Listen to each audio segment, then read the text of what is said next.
আসসালামু আলাইকুম, আমি বারিস্তা ইমরান হোসেন। আজ আমরা আমাদের বেসিক ট্রেনিং এর 6 নম্বর পার্টে আছি। আজ আমরা শিখাবো কিভাবে স্প্যানিশ লাতে হট বানাতে হয়। চলুন দেরি না করে শুরু করা যাক। প্রথমে আমি একটা পিচার নিয়ে নিব স্প্যানিশ। এটা আমি মিল্কের সাথে অ্যাড করব।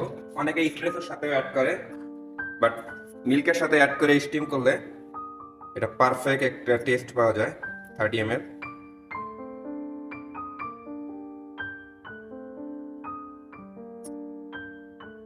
30 ml কনডেন্স মিল্ক নিয়ে নিলাম।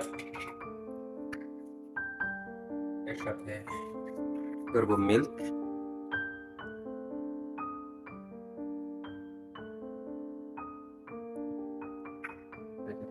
এরপর এসপ্রেসো নিয়ে নিব।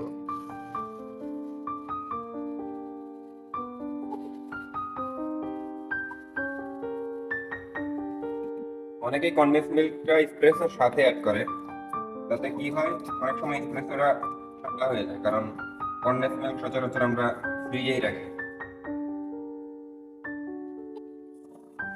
ওর হচ্ছে এখানে আমি সেম টু সেম লাতে ফর্ম বানাবো। মিডল টু সাইড 50% নজর ভিতরে।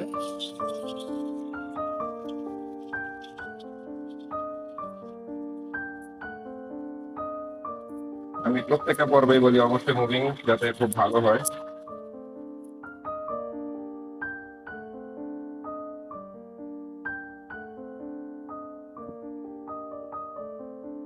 দেখতেই পাচ্ছেন পারফেক্ট একটা লাতে ফর্ম।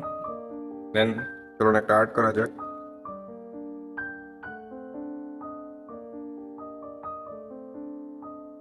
কি বানাবো?